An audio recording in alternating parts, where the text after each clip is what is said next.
നമസ്കാരം. ഏതു വിധേനയും തെരഞ്ഞെടുപ്പുകളിൽ ജയിച്ച് അധികാരം പിടിക്കുക, അതിനുശേഷം അധികാരത്തിൽ വന്നാൽ ധാർഷ്ട്യവും അഹങ്കാരവും കാട്ടി ജനങ്ങളെ കൂടുതൽ കൂടുതൽ ബുദ്ധിമുട്ടിലാക്കുക, കുരുക്കിലാക്കുക. ജനവിരുദ്ധ സർക്കാരാണ് മുഖ്യമന്ത്രി ബഹുമാനപ്പെട്ട പിണറായി വിജയൻ നയിക്കുന്ന സർക്കാർ എന്നൊരു ചൊല്ല് തന്നെയുണ്ട്. ശക്തമായ സർക്കാർ വിരുദ്ധ വികാരം തന്നെയാണ് നിലനിൽക്കുന്നത് എന്നാണ് പല സർവേകളും റിപ്പോർട്ട് ചെയ്യുന്നത്. ശബരിമല സ്വർണ്ണക്കൊള്ള ഉൾപ്പെടെയുള്ള നിരവധി വിഷയങ്ങളിൽ സർക്കാർ വിശ്വാസ്യത നഷ്ടപ്പെട്ടു നിൽക്കുമ്പോൾ ലാവ്ലിൻ പോലുള്ള കേസുകളിൽ ബഹുമാനപ്പെട്ട മുഖ്യമന്ത്രി പിണറായി വിജയൻ തന്നെ പ്രതിയായ ലാവ്ലിൻ കേസ് ഇന്ത്യയുടെ പരമോന്നത കോടതിയായ സുപ്രീം കോടതിയിൽ പോലും 37 പ്രാവശ്യം മാറ്റിവെക്കപ്പെട്ട് അതിൻ്റെ വിചാരണയും വിധിയും നീണ്ടു പോകുമ്പോൾ സാധാരണക്കാരായ ആളുകൾ പ്രതീക്ഷ അർപ്പിക്കുന്ന കോടതികളിൽ പോലും മുഖ്യമന്ത്രി പിണറായി വിജയന് സ്വാധീനമുണ്ട് എന്ന തരത്തിലുള്ള വാർത്തകളൊക്കെ തന്നെയാണ് പുറത്തു വരുന്നത്. ഭരണം കയ്യിൽ കിട്ടിക്കഴിഞ്ഞാൽ പിന്നെ എന്തുമാകാം എന്നുള്ള ധാർഷ്ട്യത്തോടു കൂടി തന്നെയാണ് മുഖ്യമന്ത്രി പിണറായി വിജയൻ ഭരിക്കുന്നത് എന്നാണ് സാമൂഹ്യ മാധ്യമങ്ങൾ അടക്കമുള്ള മാധ്യമങ്ങളിൽ ഇപ്പോൾ സാധാരണക്കാരായ ആളുകൾ അവരുടെ അഭിപ്രായം രേഖപ്പെടുത്തിക്കൊണ്ടിരിക്കുന്നത്. മുഖ്യമന്ത്രി ഇപ്പോൾ പുതിയ ഒരു തട്ടിപ്പ് നടത്തിയിരിക്കുന്നു. അതായത് ഡാറ്റ കവർച്ചയാണ് നടത്തിയിരിക്കുന്നത്. ഒരു വ്യക്തിയുടെ വ്യക്തിഗതമായ വിവരങ്ങളെല്ലാം സമ്പൂർണ്ണമായി സൂക്ഷിക്കേണ്ടതും ആ വ്യക്തിഗതമായ അവകാശങ്ങൾ സംരക്ഷിക്കേണ്ടതും സർക്കാരിൻ്റെ ബാധ്യതയാണ്, സർക്കാരിൻ്റെ ചീഫ് സെക്രട്ടറിയുടെ ബാധ്യതയാണ്. ഇവിടെയാണ് മുഖ്യമന്ത്രി പിണറായി വിജയൻ ഏത് വിധേനയും അധികാരം പിടിക്കുന്നതിന് വേണ്ടി ഈ ഡാറ്റകൾ മുഴുവൻ ചോർത്തിയെടുത്തിരിക്കുന്നത്. നേരത്തെ സ്പ്രിംഗ്ലർ വിവാദവുമായി ഉയർന്നു വന്നതിന് സമാനമായ ഒരു ചോർച്ച തന്നെയാണ്, ഡാറ്റ മോഷണമാണ് ഇവിടെ മുഖ്യമന്ത്രി പിണറായി വിജയൻ നടത്തിയിരിക്കുന്നത് എന്നുള്ളതാണ് മനസ്സിലാക്കാൻ കഴിയുന്നത്. സർക്കാർ ജീവനക്കാർക്ക് അവർക്ക് നൽകാനുള്ള കുടിശ്ശികകളെല്ലാം നൽകി തീർത്തിരിക്കുന്നു. ഇനിയും നിങ്ങൾ സർക്കാരിൻ്റെ ഒപ്പം നിൽക്കണം, സർക്കാർ നിങ്ങളോടൊപ്പമുണ്ട് എന്ന് ധ്വനിപ്പിക്കുന്ന തരത്തിൽ മുഖ്യമന്ത്രിയുടെ ഒരു സന്ദേശം എല്ലാ സർക്കാർ ജീവനക്കാരുടെ വാട്സപ്പുകളിലേക്കും എത്തുകയുണ്ടായി. ഏതാണ്ട് 1 കോടി വാട്സപ്പ് സന്ദേശങ്ങളാണ് ഇതുപോലെ പോയിരിക്കുന്നത്. സർക്കാർ ജീവനക്കാരുടേത് മാത്രമല്ല, സ്ത്രീ സുരക്ഷാ പദ്ധതിയുടെ ഭാഗമായി സ്ത്രീകളുടെ വാട്സപ്പുകളിലേക്കുമെല്ലാം ഇത്തരം സന്ദേശങ്ങൾ മുഖ്യമന്ത്രിയുടെ പേരിൽ പോയിട്ടുണ്ട് എന്നുള്ളതിനാൽ മുഖ്യമന്ത്രി തന്നെയാണ് ഇത്തരം ഡാറ്റകൾ കവർന്നെടുത്തിരിക്കുന്നത്, മോഷ്ടിച്ച് ദുരുപയോഗം ചെയ്തിരിക്കുന്നത് എന്നുള്ളതാണ്.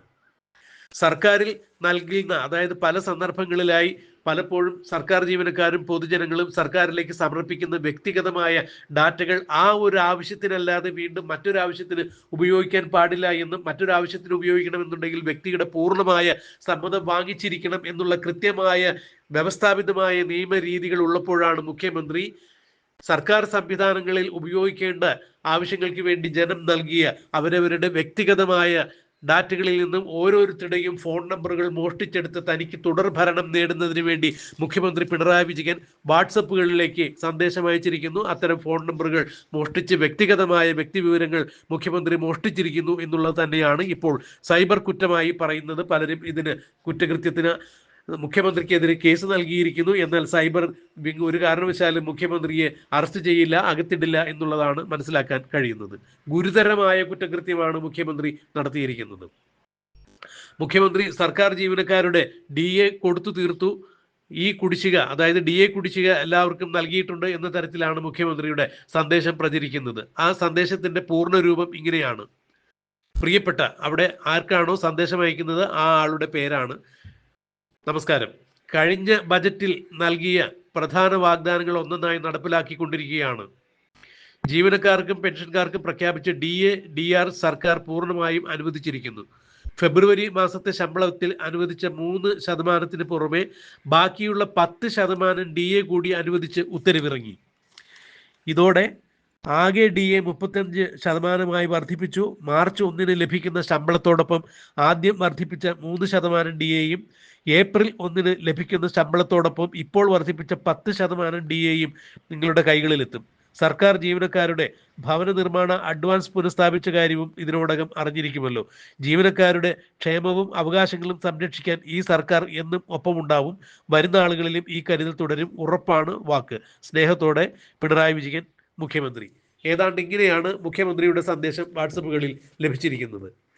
1 കോടിയോളം വാട്സപ്പ് സന്ദേശങ്ങളാണ് ഇതുപോലെ പോയിരിക്കുന്നത് എന്നറിയുമ്പോൾ സർക്കാർ സംവിധാനങ്ങളുടെ ഉപയോഗത്തിന് വേണ്ടി വ്യക്തികൾ സമർപ്പിച്ചിരിക്കുന്ന ആ വ്യക്തിഗതമായ ഡാറ്റകളാണ് മുഖ്യമന്ത്രി മോഷ്ടിച്ചു മാറ്റിയിരിക്കുന്നത്. തൻ്റെ തെരഞ്ഞെടുപ്പ് ജയിക്കുന്നതിന് വേണ്ടി തെരഞ്ഞെടുപ്പിന് തൊട്ടു മുൻപായി സർക്കാർ ജീവനക്കാർ ഉൾപ്പെടെയുള്ളവർക്ക് വിവിധ ആനുകൂല്യങ്ങൾ പ്രഖ്യാപിച്ചുകൊണ്ട് സാമ്പത്തിക സഹായങ്ങൾ ഉൾപ്പെടെ നൽകിക്കൊണ്ട് മുഖ്യമന്ത്രി ഏത് വിധേനയും അധികാരം തിരിച്ചു പിടിക്കുന്നതിന് വേണ്ടിയുള്ള തത്രപ്പാടിൽ തന്നെയാണ്. ഇവിടെയാണ് മുഖ്യമന്ത്രി എന്ന രീതിയിൽ മുഖ്യമന്ത്രി സംസ്ഥാനത്തിന്റെ പരമോന്നതമായ ഭരണ പദവിയിലിരിക്കുന്ന ആൾ എന്ന രീതിയിൽ മുഖ്യമന്ത്രി മോഷണം നടത്തിയിരിക്കുന്നത്. ഇത് സത്യപ്രതിജ്ഞാ ലംഘനം തന്നെയാണ്. മുഖ്യമന്ത്രിയെ അറസ്റ്റ് ചെയ്ത് ജയിലിലിടാൻ പോകുന്ന കുറ്റകൃത്യം തന്നെയാണ് ഇത് എന്നുള്ളതാണ് നിയമവൃത്തങ്ങൾ ചൂണ്ടിക്കാണിക്കുന്നത്. 2023 ഡാറ്റ പ്രൊട്ടക്ഷൻ നിയമപ്രകാരം ഒരു വ്യക്തിയുടെ വ്യക്തിഗത വിവരങ്ങൾ നൽകുന്നത് ആ വ്യക്തി എന്താവശ്യത്തിന് വേണ്ടിയാണോ ആ വിവരങ്ങൾ നൽകുന്നത് അതിന് മാത്രമേ ഉപയോഗിക്കാൻ പാടുള്ളൂ. മറ്റൊരാവശ്യങ്ങൾക്ക് വേണ്ടി അത് ദുരുപയോഗം ചെയ്യാൻ പാടില്ല എന്നുള്ള കൃത്യമായ സുപ്രീം കോടതിയുടെയും ഹൈക്കോടതിയുടെയും വിധി പ്രസ്താവങ്ങൾ നിലനിൽക്കുമ്പോൾ തന്നെയാണ് മുഖ്യമന്ത്രി ഇതുപോലുള്ള വൻ കൊള്ള നടത്തിയിരിക്കുന്നത്. സ്വന്തം പാർട്ടിയുടെ ഭരണ നേട്ടത്തിന് വേണ്ടി അല്ലെങ്കിൽ ഇനിയും അധികാരത്തിൽ തിരിച്ചു വരുന്നതിന് വേണ്ടി മുഖ്യമന്ത്രിയുടെ വ്യക്തിഗതമായ താല്പര്യങ്ങൾക്ക് വേണ്ടി മാനവരാശിയുടെ, അതായത് കേരളത്തിലെ മുഴുവൻ ജനങ്ങളുടെയും വ്യക്തിഗതമായ ഡാറ്റ, സമ്പൂർണമായ വിവരങ്ങൾ മുഖ്യമന്ത്രി മോഷ്ടിച്ചിരിക്കുന്നു. ഫോൺ നമ്പർ അടക്കം മോഷ്ടിച്ചിരിക്കുന്നു എന്നുള്ളതാണ് വലിയ കുറ്റകൃത്യമായി ചൂണ്ടിക്കാണിക്കുന്നത്. ശമ്പള സോഫ്റ്റ്വെയറായ സ്പാർക്ക് എന്ന ആ ഒരു സോഫ്റ്റ്വെയറിൽ നിന്നാണ് മുഖ്യമന്ത്രി പലരുടെയും ഇതുപോലുള്ള വ്യക്തിഗത ഡാറ്റകൾ മോഷ്ടിച്ചിരിക്കുന്നത്. കൂടാതെ വിവിധ സർക്കാർ ആവശ്യങ്ങൾക്ക് വേണ്ടി സാധാരണക്കാരായ ജനങ്ങൾ കൊടുത്തിരിക്കുന്ന ഡാറ്റകളിൽ നിന്നാണ് അവരുടെ ഫോൺ നമ്പർ അടക്കമുള്ള വസ്തുതകൾ അടിച്ചു മാറ്റി മുഖ്യമന്ത്രി ഇതുപോലെ ദുരുപയോഗം ചെയ്തിരിക്കുന്നത് എന്നുള്ളതാണ് പറയുന്നത്. എന്തായാലും ഇത് രാജ്യത്തെ വ്യവസ്ഥാപിതമായ നീതി നിയമ വ്യവസ്ഥകളുടെ ലംഘനം തന്നെയാണ്. മുഖ്യമന്ത്രിക്കെതിരെ സൈബർ കുറ്റകൃത്യം നടത്തി എന്നുള്ളതിന് കേസെടുക്കേണ്ടതാണ്, മുഖ്യമന്ത്രിയെ ജയിലിലിടേണ്ടതാണ് എന്ന് തന്നെയാണ് നിയമവൃത്തങ്ങൾ ചൂണ്ടിക്കാണിക്കുന്നത്. എന്നാൽ മുഖ്യമന്ത്രിക്കെതിരെ ഇത്തരം ഒരു പരാമർശം ഉയർന്നിട്ടും സൈബർ വിങ്ങുകൾ യാതൊരു തരത്തിലും ഇത് കണ്ടതായി പോലും ഭാവിക്കുന്നില്ല എന്നുള്ളതാണ് മനസ്സിലാക്കാൻ കഴിയുന്നത്. ജീവനക്കാരുടെ പേര് പറഞ്ഞ് അഭിസംബോധന ചെയ്തതായിരുന്നു മുഖ്യമന്ത്രിയുടെ സന്ദേശം. ജീവനക്കാരുടെ ക്ഷേമവും അവകാശങ്ങളും സംരക്ഷിക്കാൻ ഈ സർക്കാർ എന്നും ഒപ്പമുണ്ട്, വരും നാളുകളിലും ഈ കരുതൽ തുടരുമെന്നായിരുന്നു മുഖ്യമന്ത്രിയുടെ സന്ദേശം. എന്നാൽ ഈ സന്ദേശമെല്ലാം മുഖ്യമന്ത്രി നടത്തിയത് വ്യക്തിഗതമായ ഡാറ്റ മോഷ്ടിച്ചുകൊണ്ട് തന്നെയാണ്. ഒരു ഭരണാധികാരി എന്ത് ചെയ്യാൻ പാടില്ല എന്നുള്ളതിൻ്റെ കൃത്യമായ നിദർശനം തന്നെയാണ് മുഖ്യമന്ത്രി പിണറായി വിജയൻ ഇവിടെ ചെയ്തിരിക്കുന്നത്. അഥവാ സത്യപ്രതിജ്ഞാ ലംഘനം തന്നെയാണ്. വ്യക്തിഗതമായ ഡാറ്റകൾ സൂക്ഷിക്കേണ്ട പരമാധികാരം, ഉത്തരവാദിത്തം സംസ്ഥാനത്തിന്റെ ചീഫ് സെക്രട്ടറിയാണ്. ചീഫ് സെക്രട്ടറി പോലുമല്ല ഇത്തരം ഒരു മോഷണം നടത്തിയിരിക്കുന്നത്. അല്ലെങ്കിൽ സർക്കാർ സംവിധാനങ്ങൾക്ക് വേണ്ടി ഒരുപക്ഷെ ചീഫ് സെക്രട്ടറിക്ക് ഇത്തരം വിവരങ്ങളിൽ നിന്ന് ആവശ്യമായ വിവരങ്ങൾ എടുക്കാം എന്ന് ഒരുപക്ഷെ നിയമമുണ്ടെങ്കിൽ പോലും, അല്ലെങ്കിൽ അത്തരം ഒരു സാധൂകരണമുണ്ടെങ്കിൽ പോലും മുഖ്യമന്ത്രിക്ക് ഒരു കാരണവശാലും അങ്ങനെ ചെയ്യാൻ പാടില്ല എന്നുള്ളതാണ് മനസ്സിലാക്കാൻ കഴിയുന്നത്. 5,42,000 പേർക്കാണ്, സർക്കാർ ജീവനക്കാർക്കാണ് ഇതുപോലെ മുഖ്യമന്ത്രി വാട്സപ്പ് സന്ദേശം അയച്ചിരിക്കുന്നത്. അതുൾപ്പെടെ ഏതാണ്ട് 1 കോടി ആളുകൾക്കാണ് മുഖ്യമന്ത്രി ഇത്തരം വാട്സപ്പ് അയച്ചിരിക്കുന്നത് എന്നാണ് നിയമവൃത്തങ്ങൾ ചൂണ്ടിക്കാണിക്കുന്നത്. എന്താണ് ഈ കാര്യത്തിൽ ഈ മുഖ്യമന്ത്രിക്ക് നേരെ ഉണ്ടാകുന്ന നിയമ നടപടികൾ എന്നുള്ളത് നമുക്ക് കാത്തറിയാം. മുഖ്യമന്ത്രിക്ക് ഒരു കാരണവശാലും തെരഞ്ഞെടുപ്പിൽ മത്സരിക്കുന്നതിന് പോലുമുള്ള അയോഗ്യത കൽപ്പിക്കാൻ ഈ കുറ്റകൃത്യത്തിന് സാധിക്കും എന്ന് നിയമവൃത്തങ്ങൾ ചൂണ്ടിക്കാണിക്കുമ്പോൾ എന്തായിരിക്കും 2026 മുഖ്യമന്ത്രി തെരഞ്ഞെടുപ്പിൽ ഉണ്ടാകുമോ ഇല്ലയോ? പിണറായി വിജയൻ തെരഞ്ഞെടുപ്പിൽ മത്സരിക്കുമോ? മുഖ്യമന്ത്രി കസേര തന്നെ തെറിക്കുമോ? മുഖ്യമന്ത്രി ജയിലിലാകുമോ എന്നുള്ളതെല്ലാം നമുക്ക് കണ്ടറിയാം, കാത്തിരിക്കാം.